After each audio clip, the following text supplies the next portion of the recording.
Hello everyone, Kanoje sir here and welcome you student point academy. बच्चों, आज की इस वीडियो में हम आपकी क्लास 8 मैथ्स का जो प्रैक्टिस सेट 12.2 है वो सॉल्व करने जा रहे हैं। प्रैक्टिस सेट 12.2 बच्चों की बहुत डिमांड थी क्योंकि ये जो एक्सरसाइज है पूरी की पूरी वर्ड प्रॉब्लम पर बेस्ड है और फ्रैक्शंस पर बेस्ड है। ओके, सो डोंट वरी, डरने की कोई बात नहीं, मैं आपके साथ हूं और बहुत इजीली बच्चों ये हम क्वेश्चन सारे सॉल्व करने वाले हैं। तो पहला क्वेश्चन हमारे सामने है, mother is 25 year older than her son. ठीक है, मदर जो है वो अपने बेटे से, मदर अपने माँ अपने बेटे से 25 साल बड़ी है। Find the sons age if after 8 year. ठीक है, फाइंड द सन्स एज, हमें सन की एज फाइंड करनी है। कब की एज फाइंड करनी है? If after 8 year ratio of sons and mother age will be 4/9। मतलब देखो, पहले तो हमें यह बताया गया क्वेश्चन में कि मदर जो है वह सन से 25 साल बड़ी है। उसके बाद सन की एज हमें नहीं पता है, ठीक है, पर हमें सन की एज फाइंड करनी है। वो भी कौन सी कंडीशन में फाइंड करनी है? 8 साल बाद, 25 साल तो हो गए, मदर अभी 25 साल बड़ी है, इसके और 8 साल बाद इनकी एज का जो रेशो होगा, मतलब मां अभी 25 साल की है, 8 साल बाद मां कितने साल की हो जाएगी? 25 प्लस 8 मतलब 33 ईयर की हो जाएगी। तो जब मदर 33 ईयर की होंगी तो मदर की एज, जो सन की एज है, सन की एज का रेशियो मदर की एज से 4/9 रहेगा। तो बताओ कि सन की एज क्या होगी? ठीक है, डोंट वरी, नहीं समझ में आ रहा है, जब हम कंडीशन लिखेंगे आपको समझ में आ जाएगी। सबसे पहले हम क्या करते हैं, लेट, मान लो, लेट, हमें क्या फाइंड करना है? सन की एज फाइंड करनी है, तो इसकी एज को एस ले लेंगे। लेट द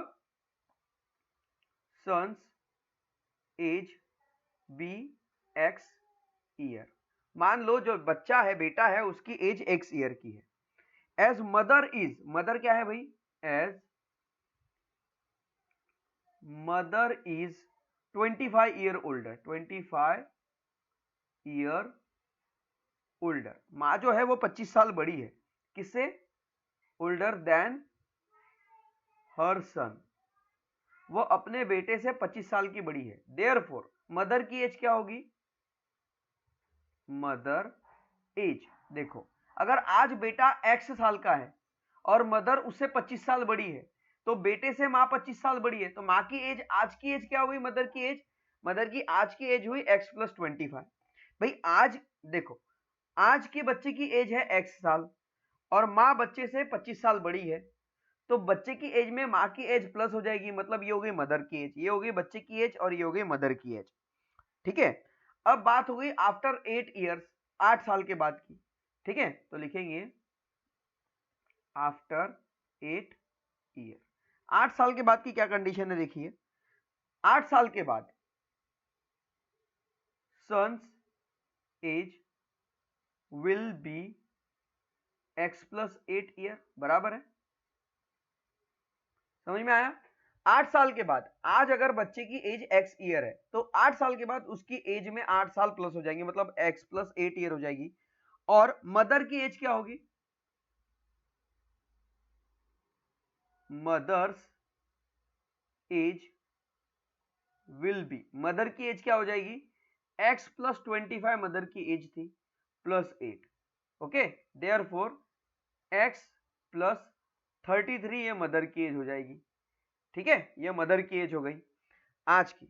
अब आगे क्या बोलता है? आगे बोलता है 8 साल के बाद the ratio of sons age to mother. Ratio किसके बोल रहा है?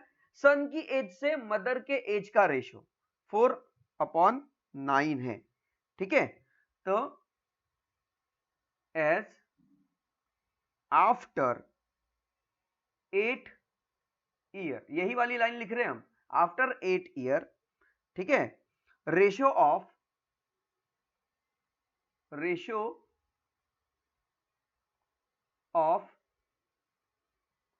सन्स एज टू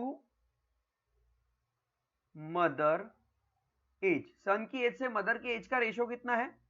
4/9 का है। तो आज सन की एज कितनी है बच्चों? आज सन की एज है, ये निकली है हमारी x प्लस 8। इसको अपॉन में रेशियो में रखेंगे तो मदर की एज क्या है? x plus 33। ठीक है, और इज इक्वल टू, ये क्या है, इनके एज का रेशियो 4/9 है। अब हम क्या करेंगे, इसे सॉल्व करेंगे। ये हमें इक्वेशन मिल गई। अब 9 इधर जाएगा तो 9 multiply by x plus 8 is equals to 4 यही रहेगा, और ये उधर मल्टीप्लाई में जाएगा तो x प्लस 33। ठीक है, इनका आपस में मल्टीप्लाई करेंगे। ठीक है, 9 इंटू एक्स हो जाएगा 9x।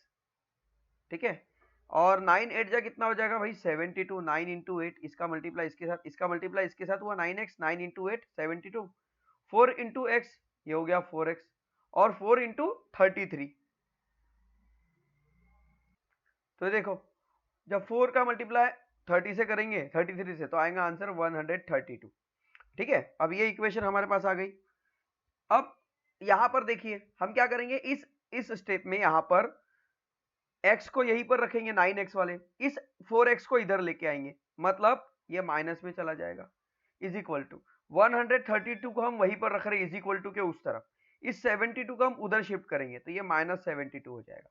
तो इधर क्या बचा 9x और 4x। 9x में से 4x गया, इस इक्वेशन को मैं ऊपर लिख लेता हूं फिर से।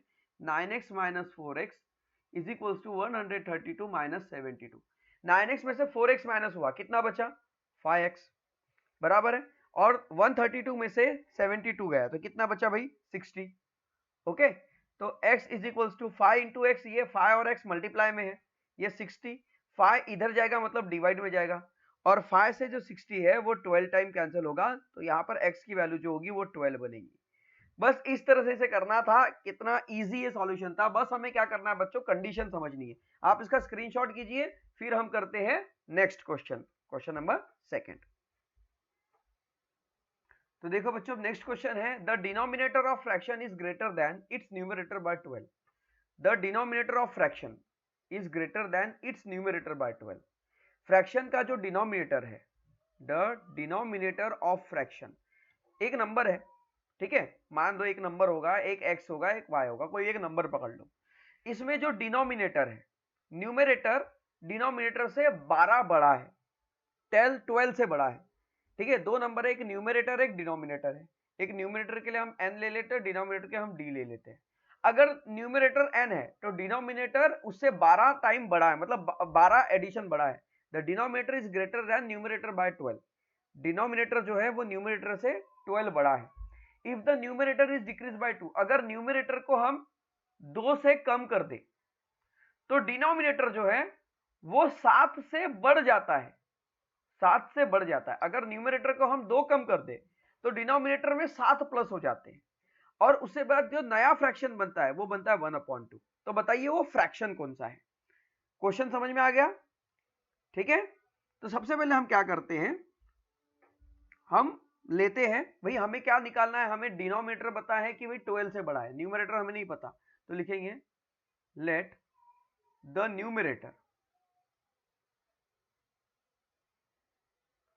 Numerator be x। मान लो न्यूमरेटर x है।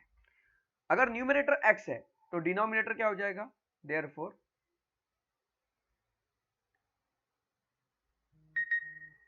Denominator is equals to x plus 12, क्योंकि डिनोमिनेटर क्या है 12 बड़ा है। समझ में आ गया। तो फ्रैक्शन क्या बनता है, फ्रैक्शन बनता है x plus x upon x plus 12। पर इस फ्रैक्शन से हमें फिलहाल कोई लेना देना नहीं, पर पढ़ सकता है। ठीक है, ये फ्रैक्शन है। अब आगे क्या बोलता है, as the numerator is decrease. ठीक है, ये हमारा 1 हो गया, पर इस फ्रैक्शन से हमें कोई लेना देना नहीं है, मैं अभी भी बता रहा हूं। ठीक है, अब आगे कंडीशन बोलता है as numerator as the numerator is decrease by 2। Numerator अगर 2 से कम कर दिया जाए, ठीक है, न्यूमरेटर डिक्रीज्ड बाय 2, अगर न्यूमरेटर को 2 से डिक्रीज किया जाए तो न्यूमरेटर क्या होगा, देयरफॉर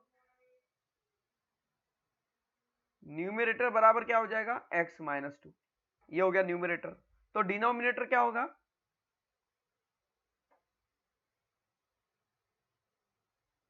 अब डिनोमिनेटर क्या हो रहा है, डिनोमिनेटर क्या हो रहा है, इंक्रीज हो रहा है। ठीक है, अगर न्यूमरेटर देखो 2 से डिक्रीज करे तो डिनोमिनेटर 7 से बढ़ रहा है। अब पहले डिनोमिनेटर क्या है x प्लस 12 है, उसमें 7 बढ़ा दो तो डिनोमिनेटर क्या हो जाता है x प्लस 19, ये हो गया डिनोमिनेटर। ठीक है, अब इनका फ्रैक्शन क्या हो जाएगा, इनका फ्रैक्शन हो जाएगा बच्चों, न्यूमरेटर है x माइनस 2 और डिनोमिनेटर है x प्लस 19, और इनके फ्रैक्शन का जो रेशो है वो इक्विवेलेंट, वो 1/2 है, तो ये हो गया 1/2, ये बन गया हमें इक्वेशन। अब इसको सॉल्व करेंगे तो इस 2 का मल्टीप्लाई होगा x माइनस 2 के साथ, और इस 1 का मल्टीप्लाई होगा x प्लस 19 के साथ। ब्रैकेट को ओपन करो, 2 इंटू एक्स 2x, 2 इंटू 2 4, ठीक है, माइनस जैसा का वैसा, is equals to 1 into x, 1 into 19 ही रहेगा। अब x वाले को x वाले की तरफ लेके जाओ, नंबर को नंबर की तरफ लाओ, तो इसको हम इधर लेके जाएंगे और इसको इधर लेके आएंगे, ठीक है, तो ये हो जाएगा 2x और ये रहेगा minus x is equals to, ये रहेगा 19 और ये 4 माइनस में, तो उधर जाके प्लस 4 हो जाएगा। तो x 2x में से एक x गया तो बचा 1x, ओनली x बचेगा क्योंकि 2x में से एक x गया। फिर 19 प्लस 4 कितना हो गया 23, तो यहाँ पर जो x की वैल्यू आ गई बच्चों ये हो गई 23। भाई हमें x की वैल्यू फाइंड करना था, ठीक है, find the value of x, find the fraction. अच्छा, फ्रैक्शन भी हमें फाइंड आउट करना है, तो चलो फ्रैक्शन भी फाइंड आउट कर ले, हमें x की वैल्यू मिल गई, सो देयरफॉर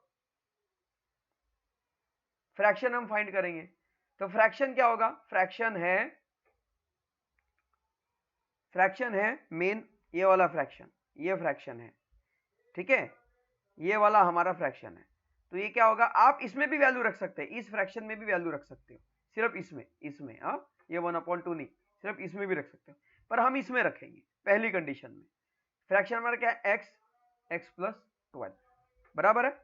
अब यहाँ पर x की वैल्यू कितनी आई 23, x के बदले 23, और यहाँ रखेंगे x के बदले 23 प्लस 12, तो जो फ्रैक्शन बनेगा 23 और ये आएगा 3 प्लस 2 5 और ये 3, 23/35, ये होगा फ्रैक्शन और ये होगा आपका करेक्ट आंसर। आप इसका स्क्रीनशॉट कर लीजिए, फिर हम करते हैं next question. Now question number 3, amazing question है बच्चों। The ratio of weight of copper and zinc in a brass is 13:7। देखो, ब्रास का एक बर्तन है और ब्रास के बर्तन में कॉपर 13 मिला हुआ है, ठीक है, कॉपर की क्वांटिटी 13 की है, तो वही जिंक की क्वांटिटी 7 की है। कॉपर एंड जिंक बोला गया, 13 और 7 दिया हुआ है, तो पहली वैल्यू हम पहले नाम के लिए देखेंगे, दूसरी वैल्यू दूसरे नाम के लिए। कॉपर की वैल्यू 13 की है और जिंक की वैल्यू कितने की है 7 की है, ठीक है।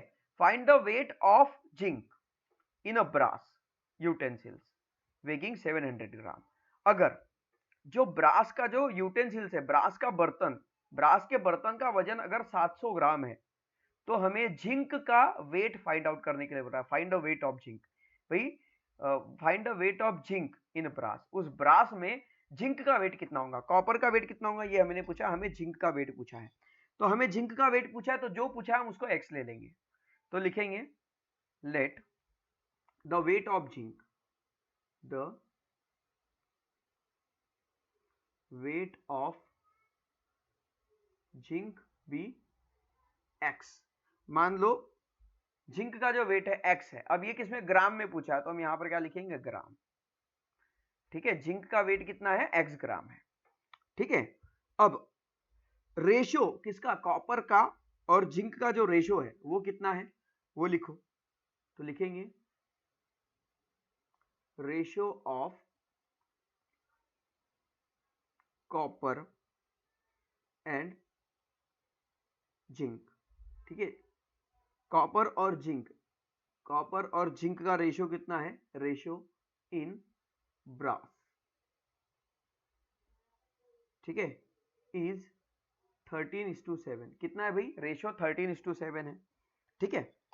तो अब यहां पर देखो, सबसे पहले हम क्या देखते हैं, इससे हमें क्या समझ में आता है, देयरफॉर हम क्या लगेंगे, हमें अब जिंक का वेट हमने x ग्राम लिया है, कॉपर का वेट हमें नहीं पता कितना है, पर इनका जो रेशो है वो हमें पता है, तो हम क्या करते हैं, सबसे पहले ऊपर क्या है भाई 13:7 है, 13/7, 13 किसके लिए, कॉपर के लिए, तो ऊपर लिखो कॉपर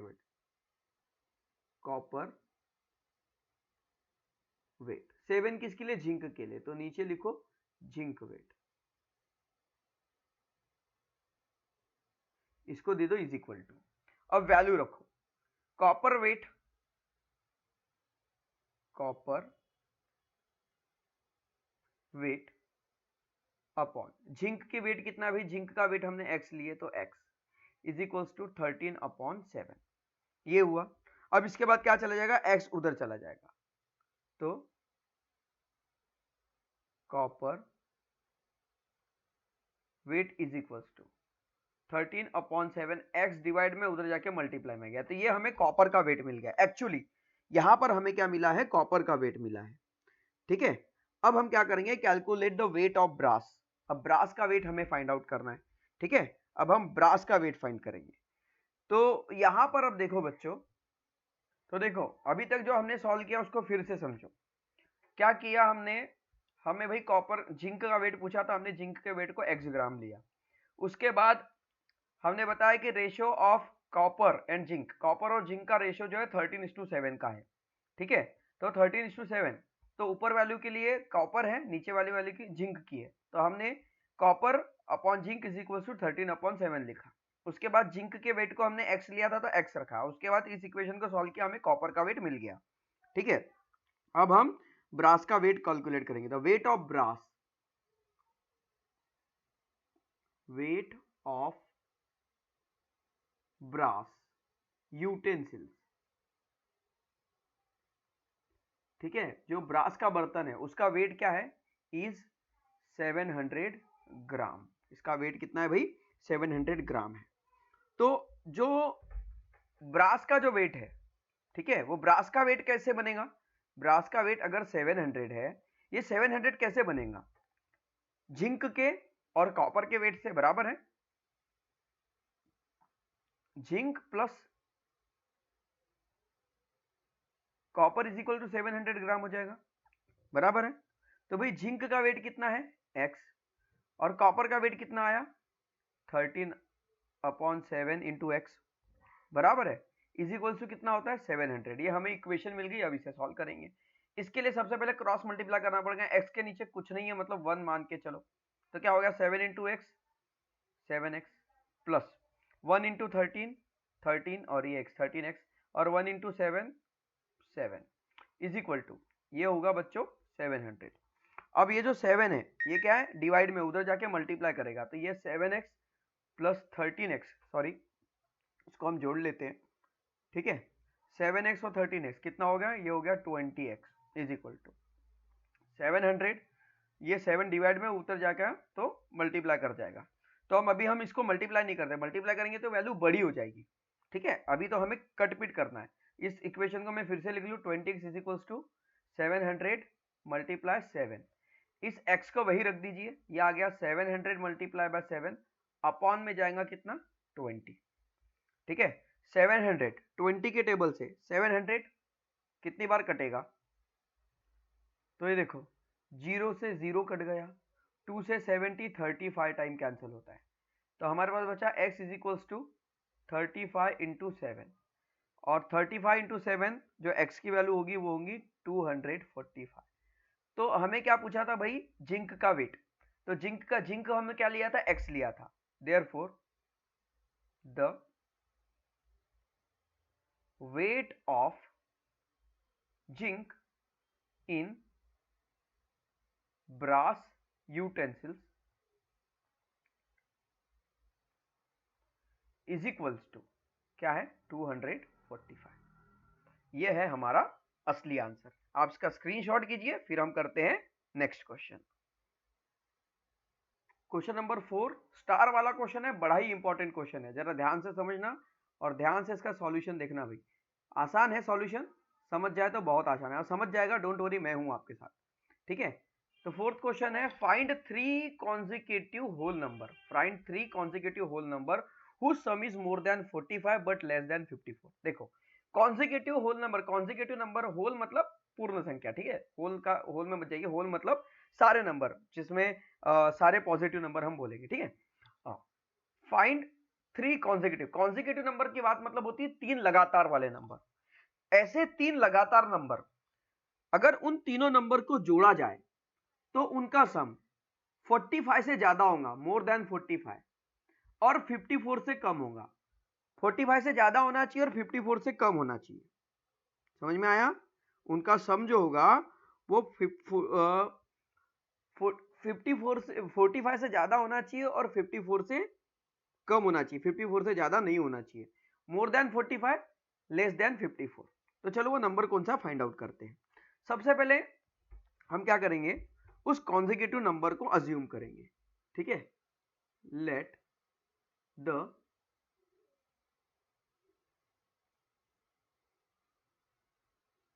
कॉन्जिक्यूटिव नंबर बी, मान लो वो कॉन्जिक्यूटिव नंबर क्या होंगे भाई, बीच वाला नंबर आप ले लो x, 3 नंबर है, x के बाद क्या आएगा x प्लस 1, और x के पहले क्या आएगा x माइनस 1। एक नंबर ले लिया हमने x, 3 नंबर है तो बीच का नंबर हमने x ले लिया, उसके पहले x में से एक घटाओ तो पहले वाला नंबर बनेगा, और उसके बाद x में एक मिलाओ तो अगला वाला नंबर बनेगा। ठीक है, अब इसका सम हम सम फाइंड करेंगे, फाइंड सम। तो क्या हो जाएगा x minus 1 plus x plus x plus 1, ये वाली वैल्यू यहां लिखे, प्लस लगा, ये x यहां लिखे, प्लस लगा, और x प्लस 1 यहां लिखे, इज इक्वल टू ये, इसका सम कितना होगा, देखो इसका सम कितना होता है, ये हो जाएगा -1 और ये +1 कैंसिल हो गया, तो ये बना 3x। सम जो बना वो कितना बना बच्चों, 3x। अब क्वेश्चन के अकॉर्डिंग, एज पर क्वेश्चन के हिसाब से 3x जो है, ठीक है 3x, क्वेश्चन के हिसाब से हम यहां लिखते हैं 3x जो है ये बड़ा है किससे, 45 से, पर ये छोटा है किससे, 54 से। 3x मतलब क्या है, 3x मतलब तीनों जो नंबर है, इन तीनों नंबर का सम आया 3x, और तीनों नंबर की कंडीशन क्या है, तीनों नंबर का जो सम होगा, तीनों नंबर का सम 45 से ज्यादा होगा, मतलब 45 से ज्यादा, या ग्रेटर देन का साइन लग गया, और 54 से कम हो गया तो यहाँ लेस देन का साइन लग गया, बराबर है। ठीक है, तो सबसे पहले हम क्या करेंगे, दो कंडीशन लिखें। फर्स्ट कंडीशन,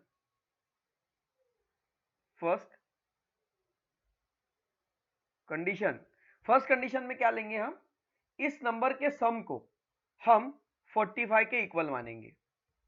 ठीक है, तो x इज इक्वल टू होगा 45 upon 3, therefore x is equal to होगा 15, क्योंकि 3 से 45 15 टाइम कैंसिल हो जाएगा। ये हमारा पहला इक्वेशन आया। ठीक है, सेकेंड कंडीशन, सेकेंड कंडीशन में हम क्या करेंगे भाई, 3x को हम 54 के बराबर मानेंगे, तो x इज इक्वल टू क्या होगा 54 अपॉन 3। ठीक है, तो ये आ जाएगा 18, 3 से 54 18 टाइम कैंसिल होगा, तो x की वैल्यू यहां पर आ जाएगी 18। ये हमारी दूसरी इक्वेशन है। ठीक है, इसका नंबर हम 1 और नंबर 2 दे देते हैं। ठीक है, अब क्या करेंगे, कैलकुलेट द थर्ड नंबर। अब हम थर्ड नंबर निकालेंगे, अभी तीसरा नंबर हमें निकालना है। सो कैलकुलेट द थर्ड नंबर। ठीक है, एक नंबर हमने 15 निकाल लिया, 18 निकाल लिया, अब हमें दूसरा एक और नंबर निकालना है। ठीक है, तो देखो x की वैल्यू जो है, x की वैल्यू यहां पर क्या कहते हैं भाई, x की वैल्यू ऑफ x, ये जो x की वैल्यू है। ठीक है, एक नंबर हमें मिला 15, एक नंबर हमें मिला 16, तो वैल्यू ऑफ x कंडीशन के हिसाब से x की वैल्यू क्या होंगी, x की वैल्यू पहले नंबर से, छोटे वाले नंबर से बड़ी होंगी और बड़े वाले नंबर से छोटी होंगी। तो अब 15 से छोटा क्या आता है, therefore x is equals to 15 से छोटा, 15 से सॉरी 15 से बड़ा 16 आता है और 17 आता है, और 18 से छोटा 15 आता है, 17 आता है। तो x की वैल्यू 16 भी हो सकती है, 17 भी हो सकती है, कौन सी होंगी ये अभी हमें पता नहीं। ठीक है, 16 भी हो सकती है और 17 भी हो सकती है। सो अब हम क्या मानेंगे, इफ अगर x बराबर 16 होता है, अगर x बराबर 16 होता है तो हमारे पास कॉन्जिक्यूटिव टर्म क्या है? हमारे पास कॉन्जिक्यूटिव टर्म है x minus 1 plus x plus 1। तो यहां पर क्या आएगा? 16 minus 1 plus 16 plus 16 plus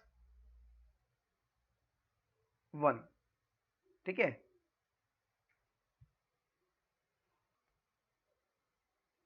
1 minute student, यहां पर क्या आएगा? कॉमा लगेगा। हाँ ठीक है, हमें सम थोड़ी करना है, अलग अलग नंबर निकालने। तो क्या होगा भाई? पहली वैल्यू x माइनस 1 कॉमा, दूसरी वैल्यू क्या है? x, और तीसरी वैल्यू क्या है? x plus 1। तो ये हो गया x माइनस 1 मतलब 16 माइनस 1, ये हो गया 16 और ये हो गया 16 प्लस 1। तो 16 माइनस 1 क्या होगा? 15, और ये क्या होगा? 16, और 16 प्लस क्या होगा? 17। तो देयरफॉर हमारा जो आंसर है वो क्या होगा? हमारा जो आंसर होगा वो होगा 15, 16, 17। इसके हिसाब से आंसर क्या आता है? 15, 16 और 17। अगर हम if x is equals to 17 लेते हैं तो क्या हो जाएगा? x माइनस 1 x और x प्लस 1। तो x में क्या आ जाएगा? 17, 17 में से 1 गया 16। ठीक है, और ये x की वैल्यू क्या रहेंगी? 17, और ये x की वैल्यू 17, 17 में एक मिला हो तो कितना होगा? 18। तो वो दूसरी हो जाएगी। ठीक है, तो कॉन्सेक्यूटिव टर्म क्या हो जाएगी? देयरफॉर ये हो जाएगी 16, 17 और 18। ठीक है, द 3 कॉन्सेक्यूटिव टर्म्स आर, तो 3 consecutive terms are, therefore 3 consecutive term are.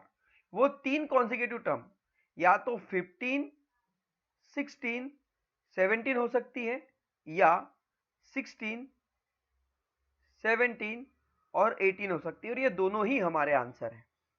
ठीक है, वो टर्म 15, 16, 17 हो सकती है, या 16 या 16, 17, 18 हो सकती है। ठीक है, इस तरह से सॉल्व करना था इसका। आप स्क्रीनशॉट ले लीजिए, फिर हम करते हैं नेक्स्ट क्वेश्चन। क्वेश्चन स्टार वाला है, हॉट वाले क्वेश्चन में आते हैं ऐसे थोड़े से टिपिकल क्वेश्चन होते हैं। क्वेश्चन को फिर से एक बार रिमाइंड करेंगे। हमें क्या बोला गया था? 3 कॉन्सेक्यूटिव टर्म है। पहले जो बीच वाली जो नंबर होंगी वो 45 से बड़ी है पर 54 से छोटी है, मतलब इसका जो सम होगा।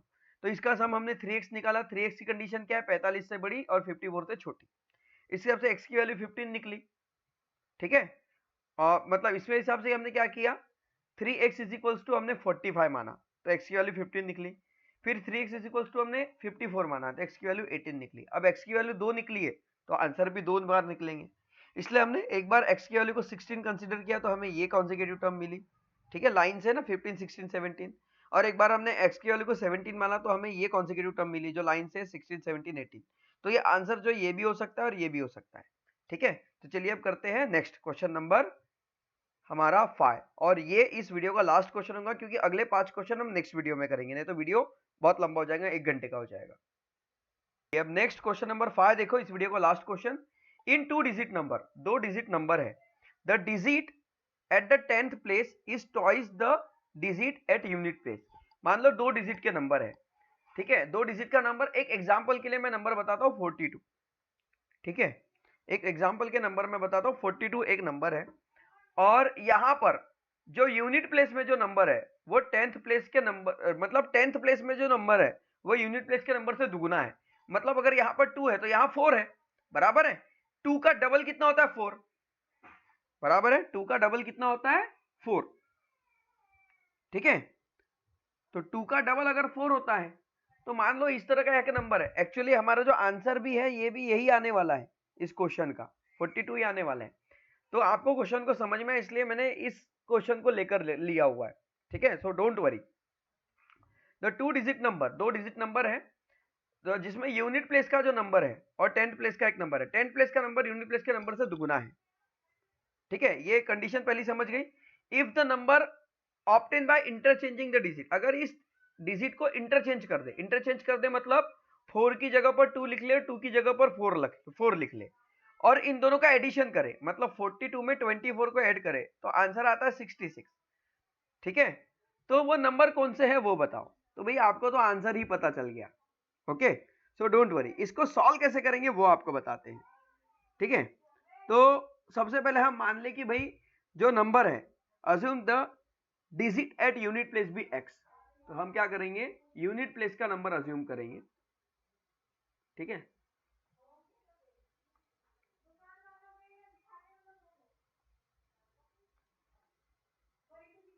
Late the number in unit place be x. मान लो यूनिट प्लेस में जो नंबर है वो एक्स है। अगर यूनिट प्लेस का नंबर एक्स है तो दूसरा नंबर क्या है, टॉइस है। ठीक है, तो therefore tens place number is twice the unit place. Tenth place का नंबर यूनिट प्लेस का दुगुना है। अगर यूनिट प्लेस का नंबर x है तो टेंथ प्लेस का नंबर क्या होगा, x इंटू 2 मतलब 2x। ये हो गया दुगुना। अब ओरिजिनल नंबर, अब हमें ओरिजिनल नंबर निकालना है। ठीक है, तो वो नंबर क्या होगा, ठीक है, द ओरिजिनल नंबर। तो बताओ वो नंबर क्या होगा। सबसे पहले तो हमें इतना पता होना चाहिए कि भाई x x इंटू 2 मतलब 2x। 2x जो है ये टेंथ प्लेस पर है और x यूनिट प्लेस पर है। अब अगर ये टेंथ प्लेस पर है तो इसके साथ, अगर ये यूनिट प्लेस पर है और ये टेंथ प्लेस पर है तो इसके साथ 10 जुड़ेगा। इतना हमेशा ध्यान में रखना। ठीक है, 10 जुड़ेगा नहीं, 10 मल्टीप्लाई होगा। देखो सिंपल सी बात है, अगर मैं यहां पर ये 20 है, ठीक है 20 नहीं, चलो मैं यहां पर अगर हम 23 लेता हूं तो यूनिट प्लेस में अगर 3 है और तो ये कितना हुआ, अगर इसकी प्लेस वैल्यू 3 की तो इसकी प्लेस वैल्यू कितनी की है, इसकी प्लेस वैल्यू 20 की है ना। 20 मतलब 2 इंटू 10 बराबर है 2 इंटू 10 मतलब 20, 20 प्लस 3 23 हुआ। ये समझ में आया आपको? अगर ये समझ में आया तो ये आपको समझ में आ जाना चाहिए। ठीक है, तो यहां पर क्या होगा, 2x में 10 मिलाएंगे तो ये होगी टेंथ प्लेस की वैल्यू, प्लस ये x जो हो गई ये यूनिट प्लेस की वैल्यू। ठीक है, ये हो गया हमारा इक्वेशन। अब यहां पर ये क्या होगा, देखो 2x और ये मल्टीप्लाई है यहां पर, तो 2 10 जा 20x प्लस x, ये वैल्यू हमें मिली।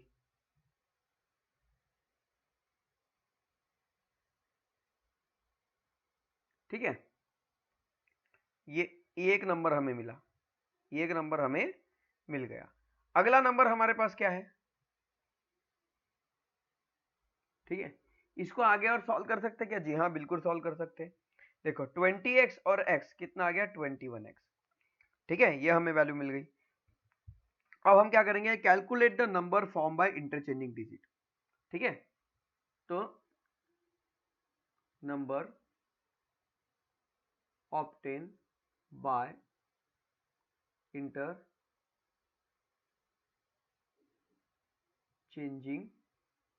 डिजिट। अगर नंबर को अगर इंटरचेंज करते तो हमें, ठीक है, डिजिट को अगर इंटरचेंज करते तो हमें कौन सा नंबर मिलेगा, ठीक है, वो हमें देखना है। So therefore x is in tenth place, x जो आएगा वो टेंथ प्लेस में आएगा, और 2x है जहां पे 2x टेंथ प्लेस में था बराबर है, और x यूनिट प्लेस में था। अब x जो है टेंथ प्लेस में जाएगा और ये 2x जो है वो यूनिट प्लेस में आएगा। ठीक है, तो नंबर क्या बनेगा, x multiply by 10 plus 2x, तो ये क्या होगा 10x प्लस 2x। ये हो जाएगा आपका जो नंबर होगा 12x आएगा। तो हमें दोनों नंबर मिल गए, एक 21x और एक 12x, ये दोनों हमें नंबर मिल गए। ठीक है, अकॉर्डिंग टू द क्वेश्चन क्या बोलता है, इफ वी एडेड, ठीक है, आफ्टर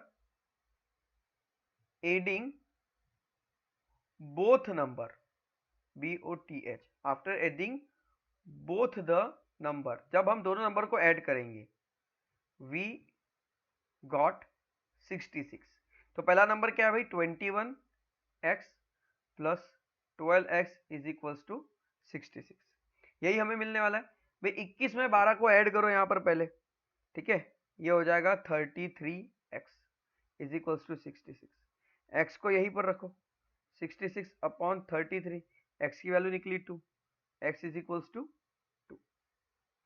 अब x की वैल्यू 2 निकली, ठीक है, तो अगला नंबर हमें निकालना, ये x की वैल्यू 2 निकली जो यूनिट प्लेस में था, ठीक है। अब 10th प्लेस का नंबर क्या है, तो ये हो गया हमारा unit place is 2, 10th place निकालेंगे, 10th place is equals to 2x, तो 2 और x के बदले के हमें क्या मिला 2, तो x के बदले 2 रखो, 2 इंटू 2 कितना हुआ 4, तो ये होगी 10th प्लेस की वैल्यू, ठीक है। Therefore the number is, therefore the number is, वो नंबर क्या होगा, वो नंबर क्या होगा भाई, 10th प्लेस में 4 है और यूनिट प्लेस में 2 है, तो वो नंबर जो होगा वो 42 होगा। और ये है आपका इस क्वेश्चन का correct answer. I hope that ये भी क्वेश्चन आपको अच्छे से समझ में आ गया होगा। उम्मीद करता हूँ इस वीडियो में जितने भी पांचों क्वेश्चन हमने लिए वो सारे आपको समझ में आ गए होंगे। वीडियो अगर अच्छा लगा है तो वीडियो को लाइक करो, चैनल में पहली बार होते इसे सब्सक्राइब करो। मिलते हैं नेक्स्ट वीडियो में जिसमें हम करेंगे अगले 5 क्वेश्चन, ठीक है भाई। बड़े बड़े क्वेश्चन है, थोड़ा टाइम लगता है समझाने में, ठीक है। सो डोंट वरी, अगर इसमें किसी भी क्वेश्चन में प्रॉब्लम है तो वीडियो को रिमाइंड कीजिए और फिर इसे देखिए। सो मिलते हैं नेक्स्ट वीडियो में, टिल देन बाय बाय।